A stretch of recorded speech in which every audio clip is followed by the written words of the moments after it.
Hi, it's Jeff Grace with the Grace Real Estate team at Remax Hallmark here in Toronto. And today is Wednesday, May 6th, and I'm shooting a follow-up video to the video I shot on Monday, which discussed the Toronto real estate market and COVID's effects.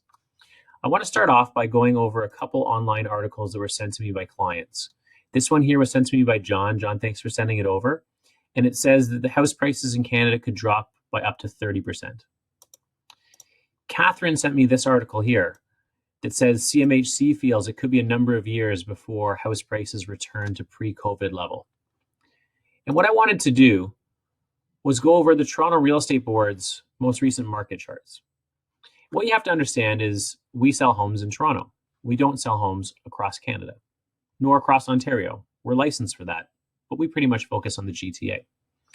And when you discuss Canadian real estate, you can't, because there's so many diverse markets. We're so geographically large that what's happening in Saskatchewan, Manitoba, Nova Scotia has no bearing on what's happening in Toronto or Vancouver or Montreal. So when you see these articles that discuss what's happening across Canada with housing, I automatically shut my ears off because we deal in the Toronto market, and the Toronto market is not the Canadian market. So let's look at these numbers here. And what I want to show you, these are the last 3 years prior to 2020 as well as 2020. And this is the number of sales every month. And so we're going to be focusing on this sort of orangey, I guess it's orange, bar chart here. And what we're seeing is that in 2020, April sales have plummeted. No surprise. We talked about that in the last video. COVID is keeping people at home. They're not going to look at houses, so homes aren't selling, right? What's interesting is this is the number of new listings. And what we're seeing is the number of new listings is following that same trend. So we don't have a flood of listings sitting on the market with no buyers to look for them. We've got a lower number of buyers and we have a lower number of listings. And so this next chart I think is really amazing. It actually surprised me when I looked at it. But this shows you the sales to new list ratio. And so what we see here in April is that 2020 is right on par with the last couple of years. And so for every new house that's being put on the market and every house that's being sold, we're seeing the same ratio we would in any April. So actually, it's a pretty balanced market. What we do want to look at is we want to look at prices.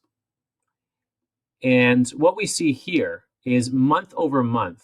This is April, this is March. And March's average price was just over $900,000. It was $902,680. And April's average price has fallen to $821,392.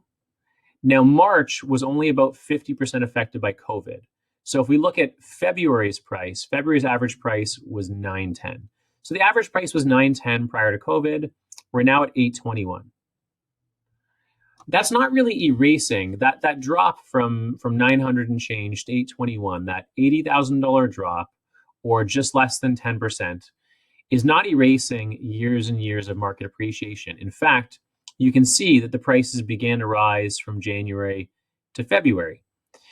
I would say right now, we're looking at house prices in good neighborhoods in Toronto at what they were at in November or December. So yes, if you didn't sell at the peak of February, you missed out on that hypothetical top end of the marketplace there. But if you weren't thinking of selling in January, February, and I said to you, we can get you the same price for your home right now that we could get you back in November, that doesn't seem like it's a bad deal, does it? And in fact, a lot of the neighborhoods that we work in Toronto are desirable neighborhoods that weather the storm better than average. And what I want to show you here is 2 homes in East York. These homes were infill properties. They were built as 2 semi-detached homes, right? So you've got a right half and you've got a left half. And they're gorgeous. They're modern. They're all new inside, contemporary. We were actually following the sale of this home back in the fall because we have a client with a 3-story semi in the neighborhood, and there aren't many available. So this was helping us track their value. And what you'll see is that in September, this house sold for $1.4 million. Now, interestingly, the other half of the same house just came on the market.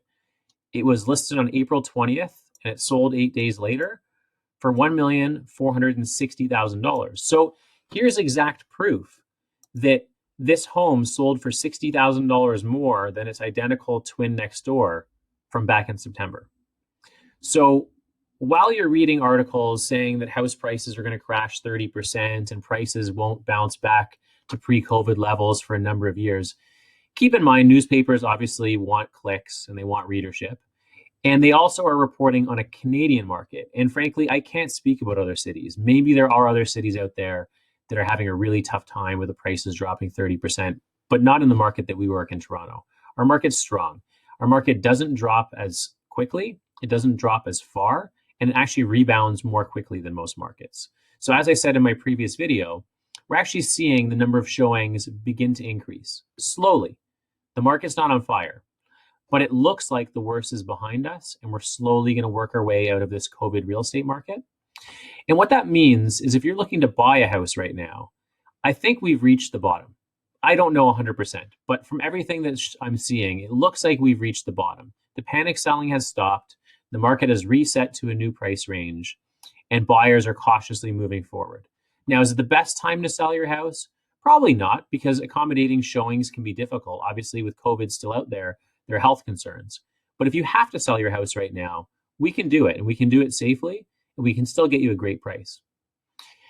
If you don't need to sell right now, there's a number of homes that we're prepping for the market in the coming months. And we're not sure when that's going to happen, but whenever social distancing eases and we see the number of showings really begin to increase, we've got 3 or 4 properties that we'll put on the market at that time because those homeowners have chosen to wait this out a little bit longer.